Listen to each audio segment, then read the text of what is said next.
Okay, guys and girls, we are here. It is fast approaching the trade deadline. And so, what we are doing is I am joined by Larry, the GM from Twitter, a good friend of the show, a loyal listener, a great Astros fan. Just got back from Fenway Park with his son.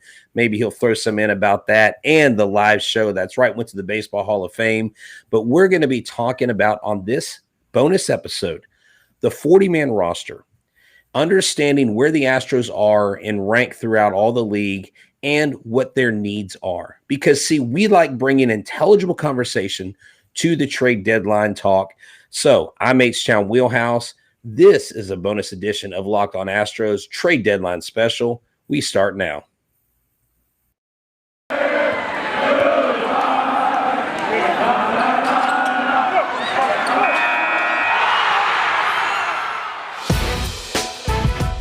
It's the Locked On Podcast Network, your team every day.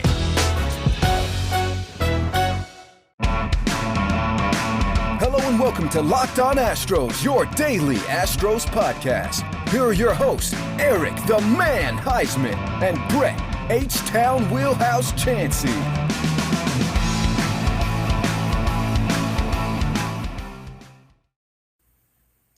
We are Locked on Houston Astros, and this is your daily Astros podcast. I'm Htown Wheelhouse. You can find me on Twitter at Htown Wheelhouse, on Instagram and Facebook as well. You can find me at Stros411 on Twitter, Instagram, and Facebook. Always positive, always Stros. And the show Locked On, wherever you get your podcast, and subscribe to our YouTube channel. We will have a live show. This is a bonus episode. We have special guest with us, Larry the GM. Larry, tell us where they can find you on Twitter. It's pretty easy. It's at Larry the GM. I'm not a GM, but I tend to think of like one. So, no, yeah, definitely. And you know, your insights have been logical, have been invaluable. Where I tend to be a homer, and I tend to be the for the fan, by the fans kind of guy.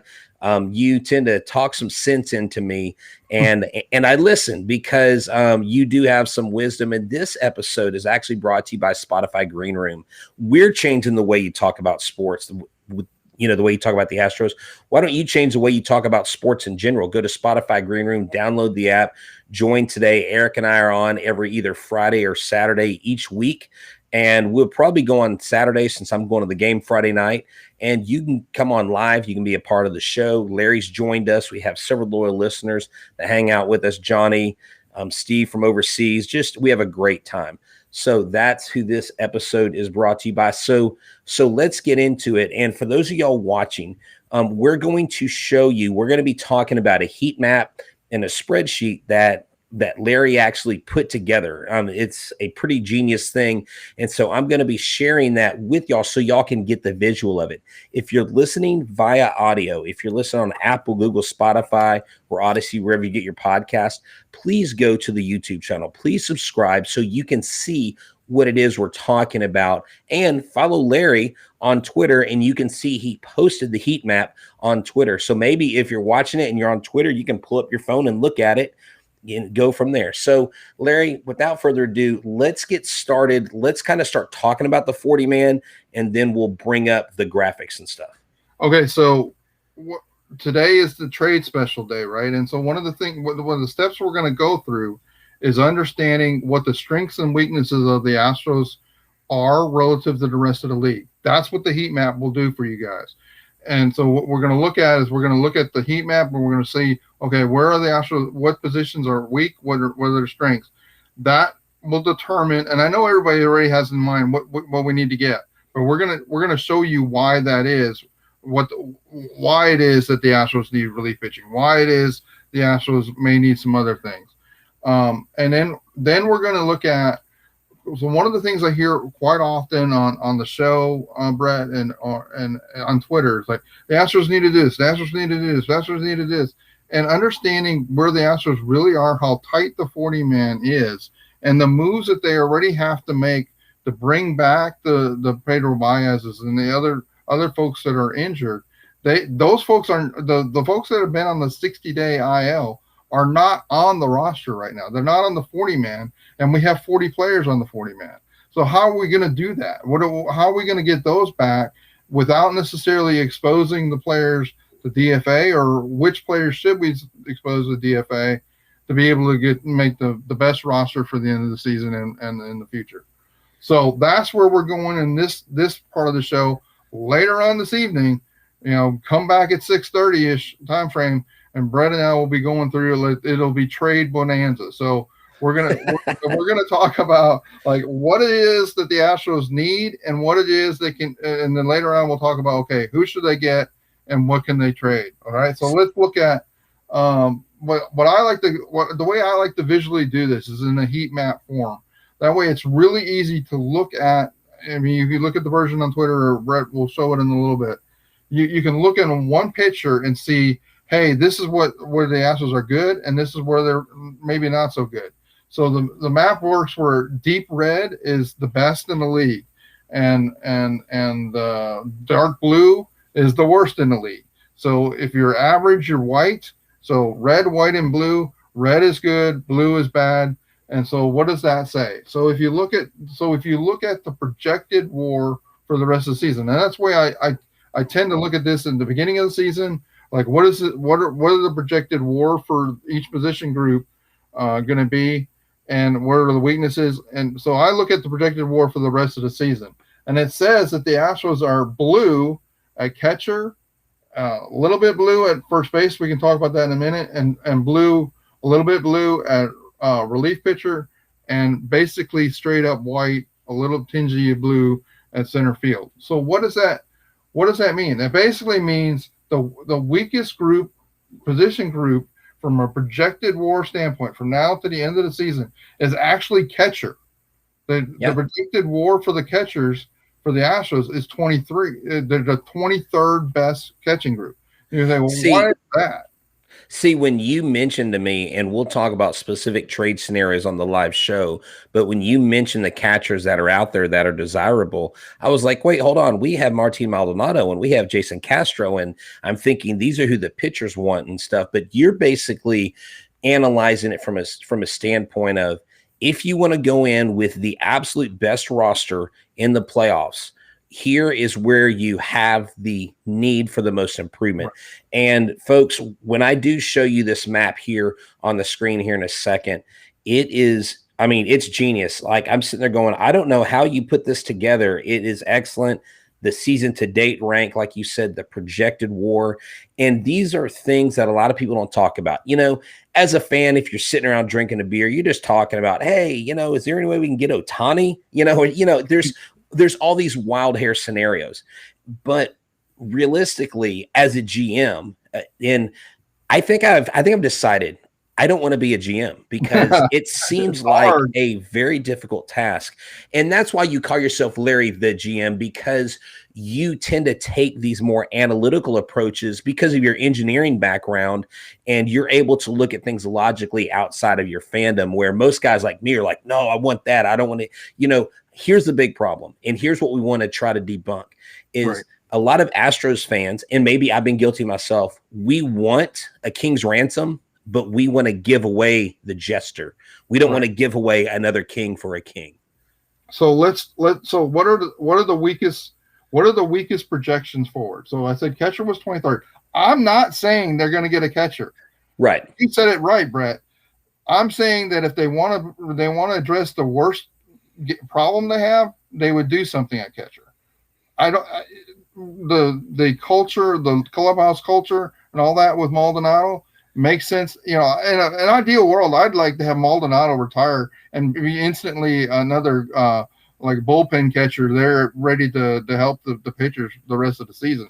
But Maldonado is brings value beyond his bat, beyond his glove, that this isn't going to address. Right. And that's another thing too. So just because you hear us say, oh, well, Contreras or, Stallings or whatever, it doesn't mean we're saying like, hey, we instantly want to go all in on a catcher, but you're just like, logically, this is where the greatest need is. So do you want me to go ahead and share the heat map now? Yeah. So show the sheet, go ahead and show the heat map. And then the second biggest gap or second biggest is pretty obvious to every Astro fan. It's going to be right there on L34 if you want to try to point to it, Brett. Yes, That's, right. That's the relief pitching. All right. Well, everybody knows the relief pitching. Okay. Then this system, and this is not these are not my projections. These are Fangraphs WAR projections for the rest of the year.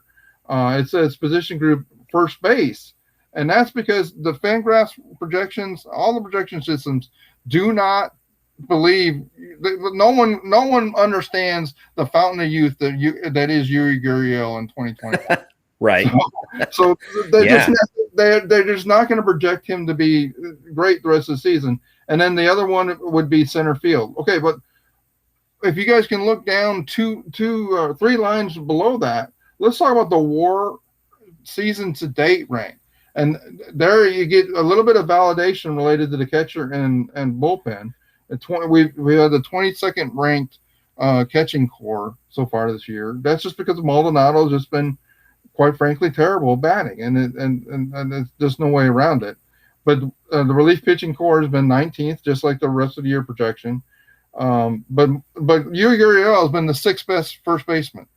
So they're not going to replace. They're not doing anything at first base, right? It's just a system where it is. The other interesting thing is, we've seen a lot of things out there about Marte, and the Astros should get a center fielder. Well, the Astros so far this year have had the 7th best center field performance or production at center field.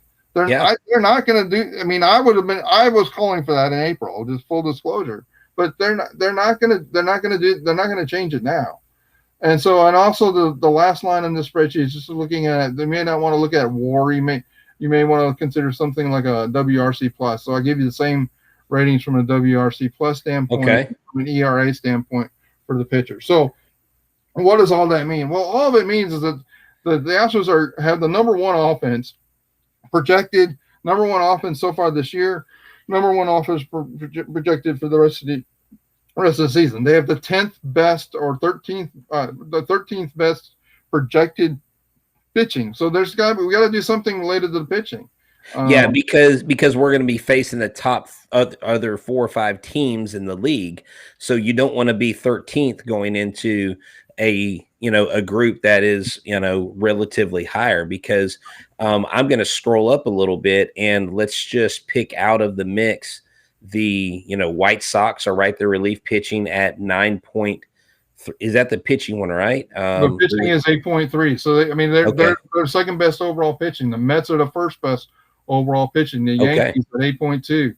The Dodgers at 7.4. These are the teams they're going to face. All their pitching staffs are significantly better from a projected WAR standpoint for the rest of the season than the Astros are. So I mean, that's look at the heat map. Right. So what you're saying is they need pitching. They need pitching. They need, and if you also look at the projected starting pitching, it's only 12, right? It's not that great. So I would sign off on getting another starting pitcher as well. So starting pitcher, relief pitcher, and then I'm going to propose a trade for later on tonight that's for a catcher. I know that they won't do it, but I mean, I'm just telling you, if you want to fix everything, become the absolute juggernaut of all baseball teams, that's what you would do. So definitely. So the needs for the Astros, and you can say, Larry, I didn't need your heat map to tell me they needed pitching, but I'm just giving you the system that shows you from an objective standpoint, number one, how badly they need pitching.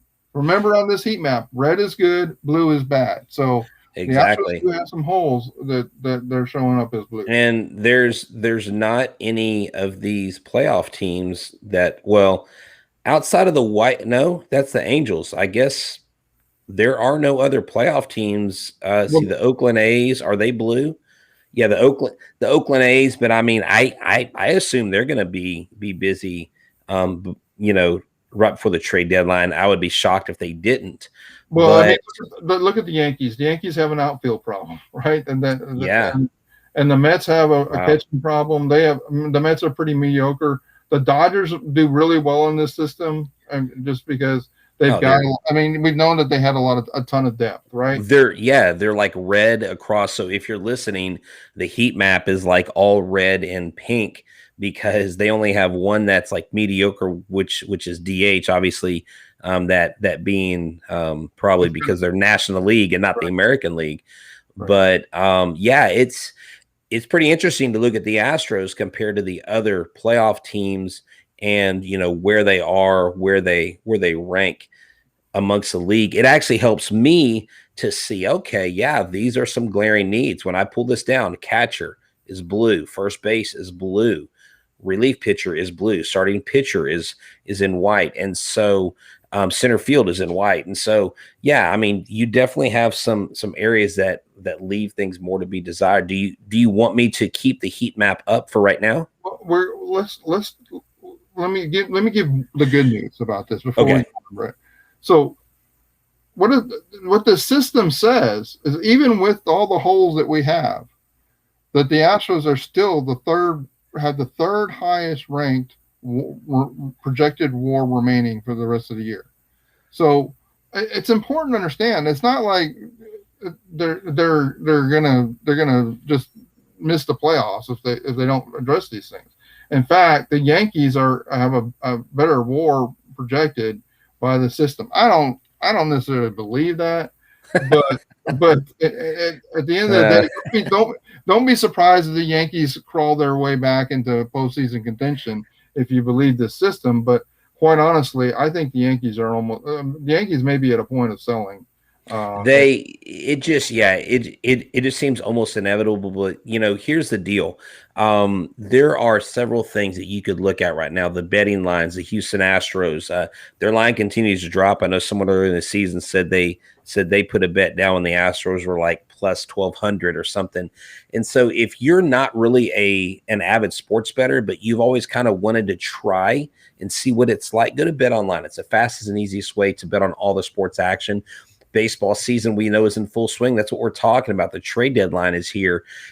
Get all the latest news, odds, and info for all your sporting needs, including MLB, NBA, NHL, UFC, MMA, and more. And heck, even if you want to vote on who gets the next rose on The Bachelorette or The Bachelor, they even have props for that. They have everything.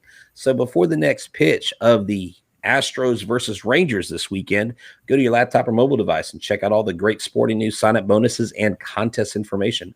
Don't sit on the sidelines anymore. This is your chance to get into the game as teams prep for the run for the playoffs. The National League is heating up. I mean, who's going to come out of the West? Put props on that.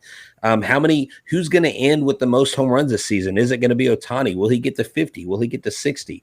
So head to their website or mobile device to sign up today and receive your 50% welcome bonus on your first deposit. Or an Astros themed one, how many home runs will Jose Altuve hit at the end of the year? BetOnline.ag, your online sportsbook expert. Use a promo code Locked On. Let's get back to it, Larry. All right, so let's transition to talk about the 40-man roster. So okay, the Astros currently have 40 men on the 40-man roster, right? So they're and I just told you that they've got players like Baez and Rayleigh, who's on the COVID. When you're on the COVID injured list, that means they take you off the 40-man to do that. So we've got 3 players that we expect are going to come back to the 40-man. That's James, Rayleigh, and Baez. I think Rayleigh's coming back. I would expect Rayleigh to come back any day now. So okay. And I was also thinking that James was going to come back before the trade deadline, and that actually was going to be a little problematic. I think he had kind of in Fayetteville, got hit with the ball, and yeah, he got hit with the line drive. Yeah, and he was flying to Houston to get that checked out. So, but they said his setback. But see, they said his setback had nothing to do with the line drive issue. So yeah, I don't know. So I don't know what the setback is.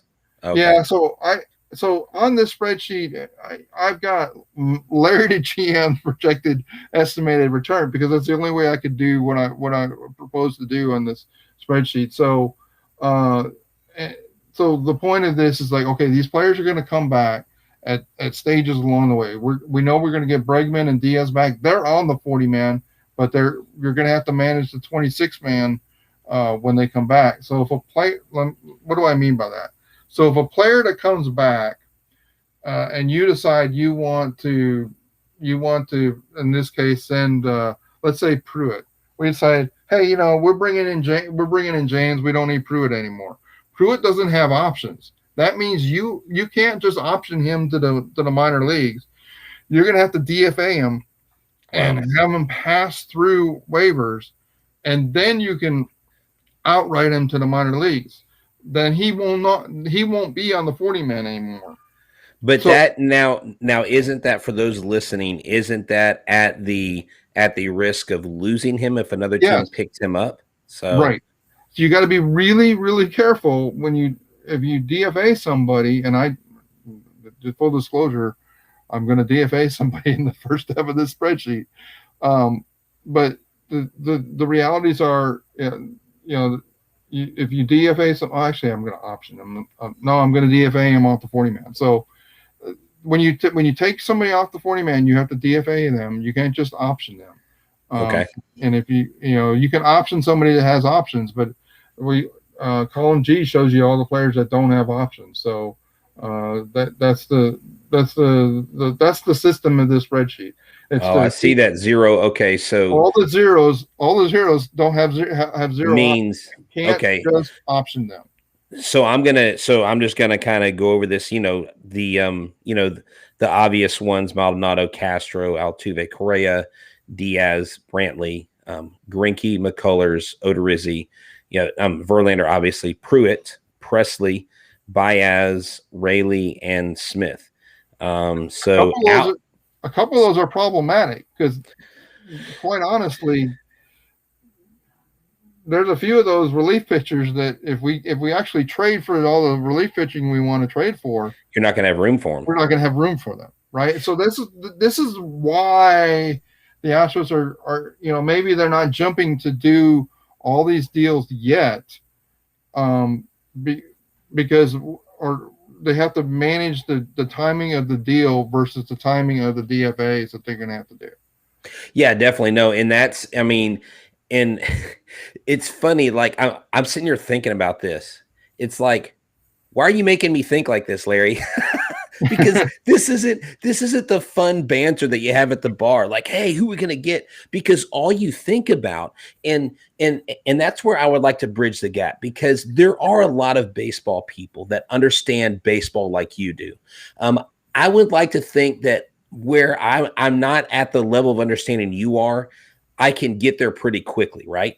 A lot of people probably sit around my level where they know the players, they can tell you the stats, they can tell you historical events, but really going in and thinking about the nuts and the bolts of how it works, how it fits together, makes it extremely complicated.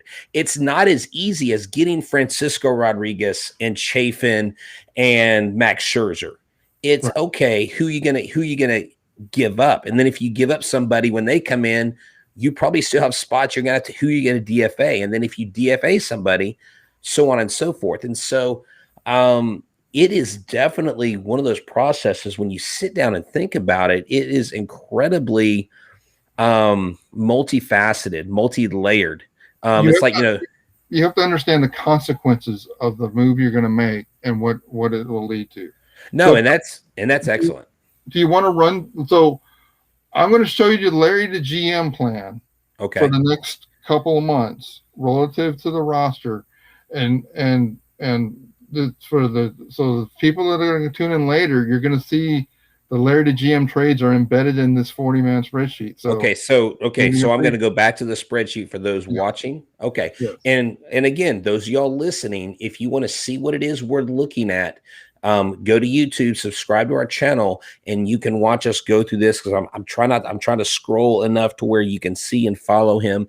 But if you listen right now, it's pretty much like a play-by-play. So go ahead, Larry, take it over. Yeah, so we're gonna starting in column I and J. I show everybody who is on the 40-man and who's on the 26-man active roster right now. The first player I expect to come back is Rayleigh, and like I said, I expect Rayleigh to come back any day now. So what happens when Rayleigh comes back? Well, I think because we have Pruitt, I think we're most likely to option Black.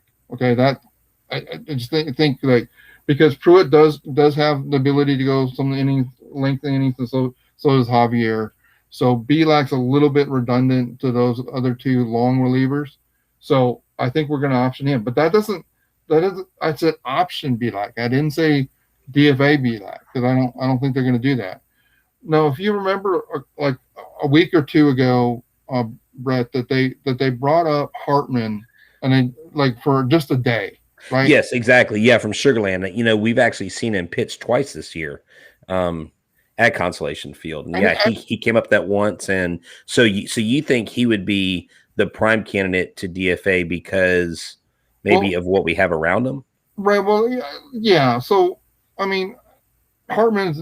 He's a young guy. He's going to do great. It's maybe at some point, but I thought it was kind of odd that you looked at all the options they could have had to call somebody up, and they chose Hartman. Well, I think that's because they understood that at some point that roster slot might be a roster slot that they needed, so therefore they felt like they could DFA Hartman and he would pass the waivers, and then they could just be sent back to the AAA team. Outrighted to the AAA team. So when you see a move like, why do they call up Hartman? This is when you understand the 40-man roster management and understand, well, they think he might be able to be DFA'd. That's why they did it.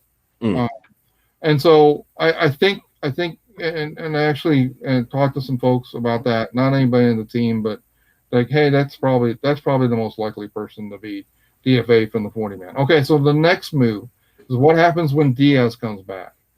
Okay, so Brett, how many times have you heard people complain about Garcia and like we need to get send Garcia back to AAA and let him work on Robel? Yeah, exactly. So that's I think, and I've kept saying like wait till Diaz comes back, then you're gonna have in column N when we add Diaz, I think we're gonna option Garcia.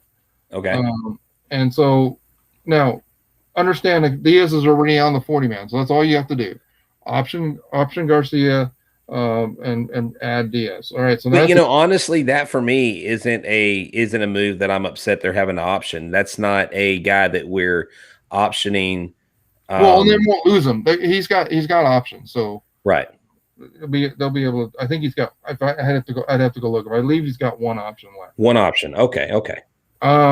All right, so then we're sitting there with a full 40-man, a full 26-man, and later on tonight you'll understand that I trade a bunch of guys.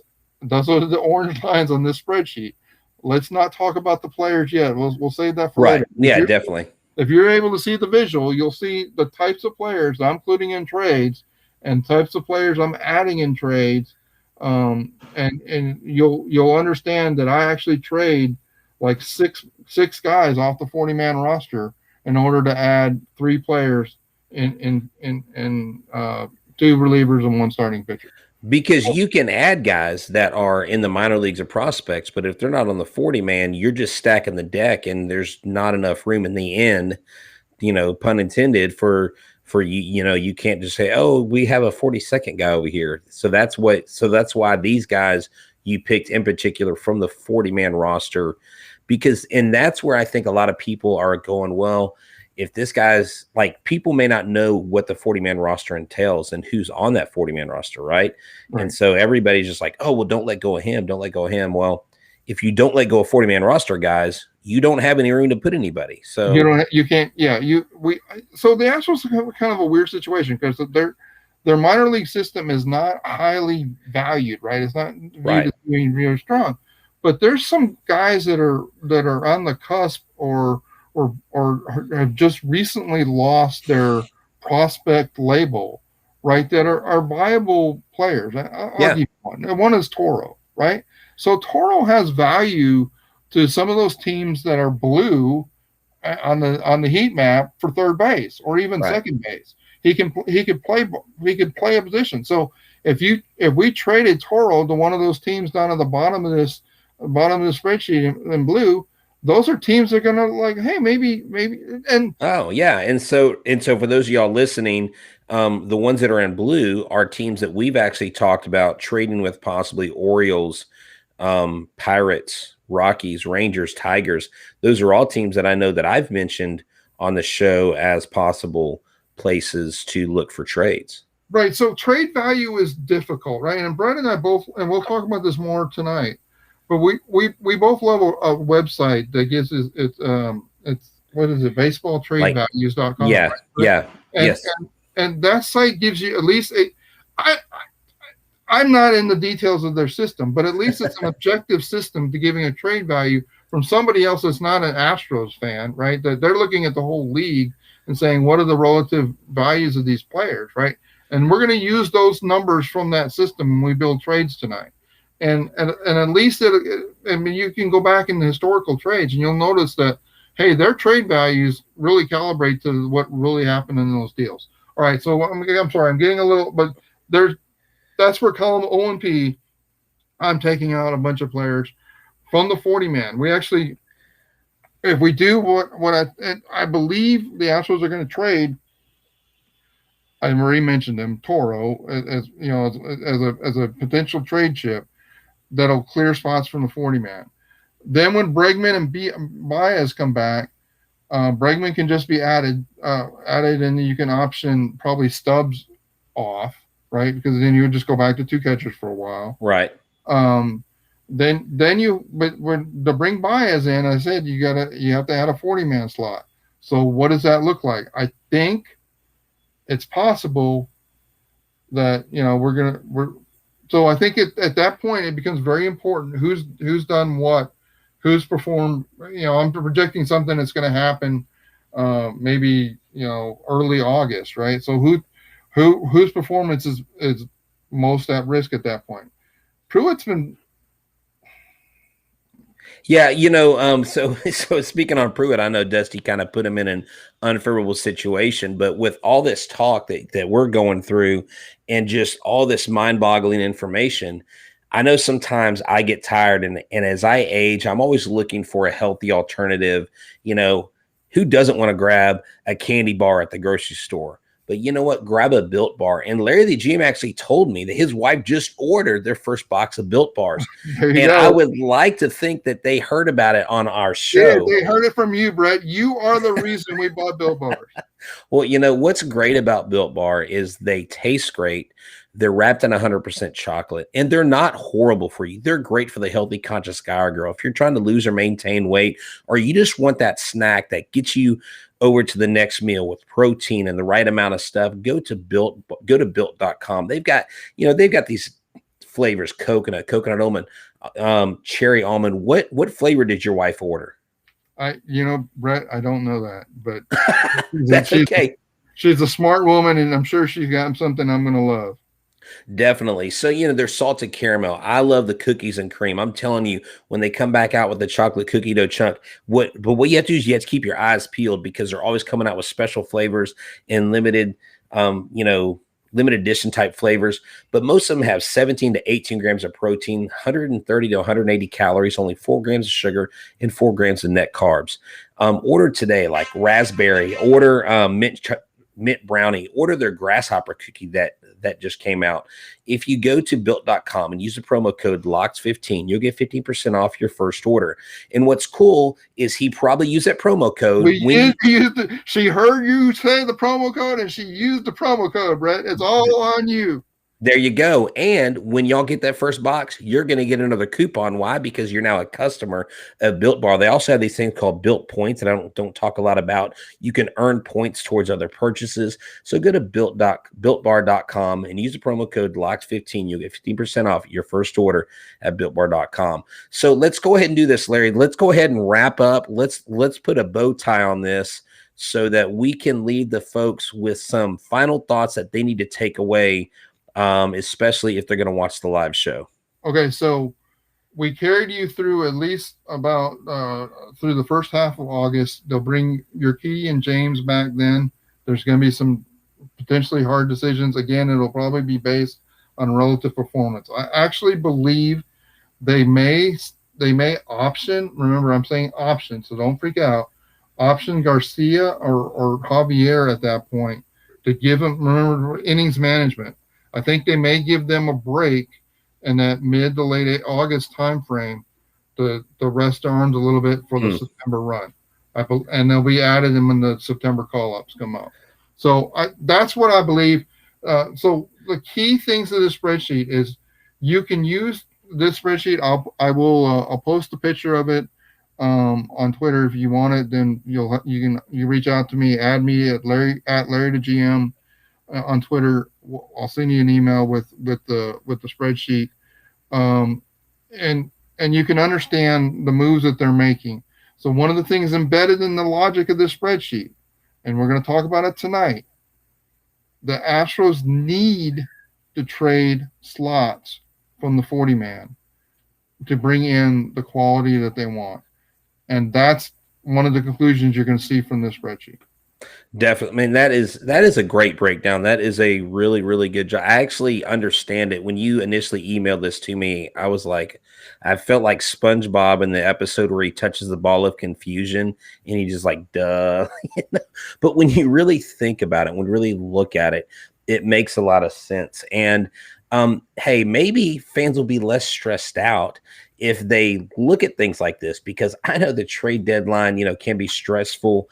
And again, once again, if you're into the betting, if you're the sports betting type person, if you're betting on the Houston Astros or MLB, it doesn't have to be a guessing game. If you listen to the new Locked On Bets podcast hosted by your boy Q and handicapping expert Lee Sterling, get daily picks, blowout specials, wrong team favored picks, and Lee Sterling's lock of the day. Follow the Locked On Bets podcast brought to you by betonline.ag, wherever you get your podcasts. I'm Htown Wheelhouse for Locked On Astros. Subscribe to our YouTube channel. Check us out on Twitter, Instagram, and Facebook. And Larry the GM, one more time, tell the fans where you can be found. At Larry the GM. I'm not a GM, but I like to think like one. Well, thank you so much for joining us, and we look forward to having you back on the live episode. Thank you, Larry. You have a good one, and go Astros. Go Astros.